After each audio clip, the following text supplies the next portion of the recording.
Hi everyone, it's Jennifer. One of my favorite things about stamping is looking for creative ways to use some of my favorite stamp images to get really colorful results. So I'm going to show you today one way that I found works well for getting a multi-inked stamp. So there's one stamp there for that thank you. You can see all the background color. I did that with several different colors of ink. This is a great way to get new life out of your inks and also get a fun look for a simple stamp image such as this one. I love this image. It's from Neat and Tangled. I think it's beautiful. And I also will show you how to do those soft pearly hearts falling down the background. And again, these stamps are new from Neat and Tangled. It's a great company with some great simple designs that are really unique. So this is the stamp set that I'll be using for the thank you. I also like the other small thank you on the bottom too.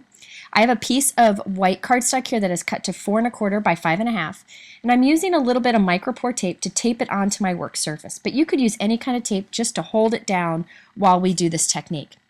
Now for this technique you need some sort of stamp positioner. I'm going to actually show you two different ways to do this today.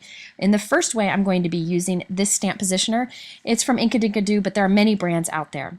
Now this isn't how you normally use a stamp positioner, but this works well for me. So I'm going to take that stamp and just put some pink ink towards the top of the stamp only and kind of let it fade down. So I'm going to ink one color at a time. I'm putting my stamp positioner right up against the corner of my paper, and I'm going to do this every time. Then I'm going to take my acrylic block and put it right up against that corner and press down. Every time I will stamp in this exact same position, and the positioner helps me to make sure that the stamp is in the same place every time. Now I need to re-ink this ink pad, so I decided to double stamp this so that it's darker. I haven't re-inked this yet, so I just went ahead and double stamped it. The nice thing about the stamp positioner is you can do it right on top of where you stamped before.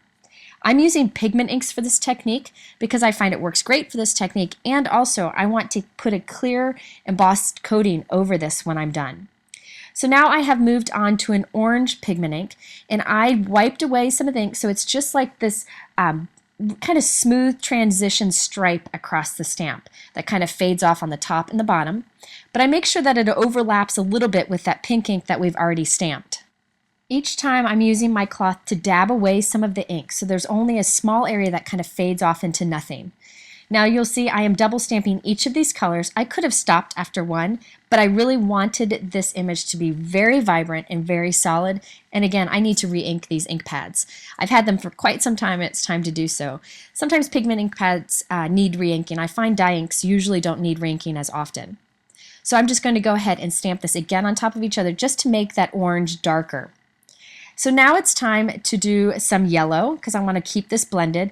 Each time I am wiping my stamp clean with a baby wipe and then drying it off and then adding the ink and dabbing away some of the ink from above and below where I want that ink to end up on my stamped image.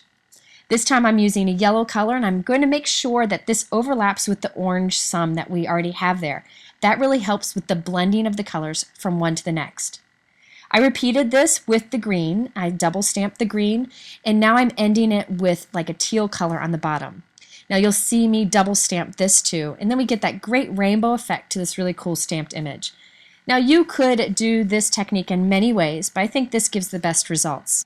Now I did want to show you one of the other ways that you can do this. This is using a different tool. This is the Misti stamping tool. This is a fantastic tool. I've showed it many times in videos before. Basically, you take your paper and you put it up against that bottom corner on the left, and every time you have it positioned there. That way, whenever you ink up your stamp and close this tool, it will stamp in the exact same position. So this is just another way you can achieve the same technique. So I have my stamp here on this panel over here. I call this the door on the right side. I'm going to put the ink towards the top of the stamp once again. I will close the door onto my paper, and it'll be stamped right onto my white cardstock that I have up against the bottom corner of the tool. Now I can go and ink this stamp up again and close the door one more time, and it will be stamped perfectly in the same position. So I can go through and add all the different colors of ink as I did with the stamp positioner, but I just used the Misti stamping tool instead. Now I do like the Misti because there are many other techniques you can do with it. If you do not have the stamp positioner or the Misti tool, you can just do this with a regular acrylic block and just look through the stamp and carefully stamp on top of your previous stamping every time. I've done this before. You just got to be very careful to look right above your stamp and right through the clear stamp and stamp on top each time. But that's one of the advantages of clear stamps, is that you can see through them. However, I do find it's much easier to use either a stamp positioner or the Misti tool like you see here. Now, another option for getting this rainbow look is to use maybe distress markers and color the marker a rainbow of colors right onto the stamp and then stamp it onto the paper. That would also work, but I find that using inks gives a very smooth look. So here you can see the two, they're very similar. Both ways work for getting this rainbow effect. I think it's really fun. So now I'm going to add some clear embossing powder to both of these so that both of the images have this great shine and I don't have to worry about that pigment ink smearing. Pigment ink does take longer to dry, and so I always put clear embossing powder on it. I love that shine anyways. Now remember to get your heat gun really good and hot before you bring it to the paper, and that prevents it from warping. Now I decided I wanted to cut this out into a perfect circle, so I wanted to show you a trick for doing this. I couldn't find a paper punch in my stash that was the right size for this, but I did find a circle die from this new Memory Box Circle Layers die set. I just like this set because it has a lot of different sizes in it, but any circle die would work for this. I found one that was the perfect size, and I'm just going to die cut it from a piece of scrap cardstock here. So anything would work here. This is just going to be our positioner for our die cutting. Okay, so now I'm going to take our stamped piece and lay that onto our cutting mat here. Now I'm going to take that scrap circle that we just cut, and I'm going to cut a little notch out of it.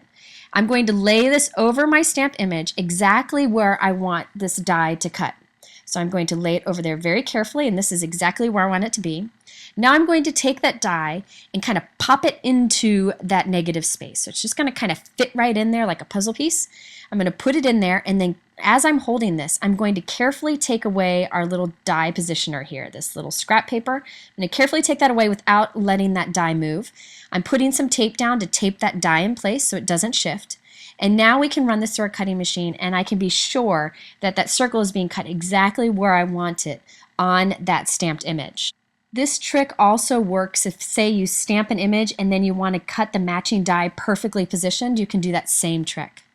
Okay, so now it's time to put our background together. For both the cards, I'm going to do the same background. I am stamping this kind of falling hearts background from Neat and Tangled onto a note card from Hero Arts. It's just a white note card. I'm stamping this with Versamark ink, and I'm adding one of my favorite embossing powders. This is the Wow Silver Embossing Powder. I'm sorry, the Wow Silver Pearl Embossing Powder. This is kind of a white pearly color that really catches the eye on the white note card. I wanted to keep the background simple and not distracting from our rainbow stamped sentiment. But I wanted to have something interesting.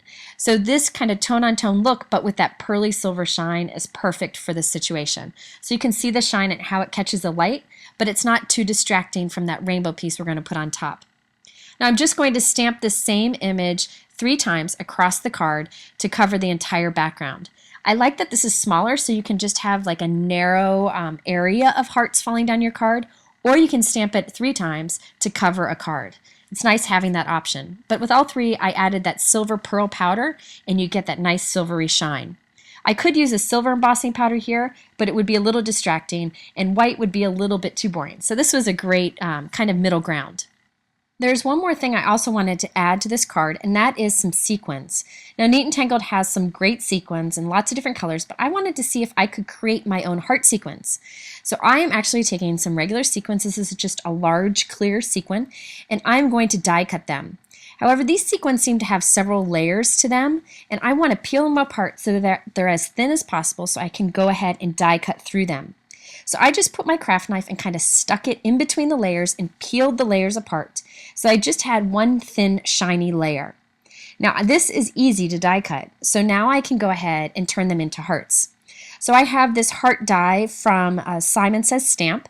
It just cuts these tiny little hearts, and I'm going to tape one of the large sequins onto these heart dies. So I'm actually going to cut 2 at once here. So with one will be this little heart and one will be the bigger heart next to it. I'm just going to run this through my die cut machine as I would paper, and it actually cuts through that layer of sequins. Now if I tried to cut through that whole thick sequin, it might not have cut through, but I could peel it.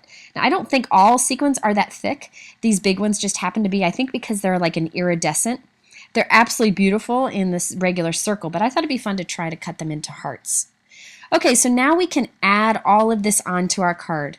I wanted to show you how I added the thank you sentiment to the card. You can see that it's raised up on my card. I took some white fun foam and I cut it into a circle, this about the same size as the thank you message, but then trimmed a little bit off so it was a little bit smaller. You can see it's not perfect, but that's okay. Just going to put some adhesive on the back of my sentiment, put that foam in there, and then put it on the card. That fun foam will actually pop up the sentiment. You could use foam tape for this, but I like having that solid smooth piece behind there because it goes to the mail in kind of in a better shape. Now I need to glue my sequins on and then we'll be done. I have my multi-medium, which is a matte liquid adhesive, in this fine line applicator bottle so that I can have that fine tip.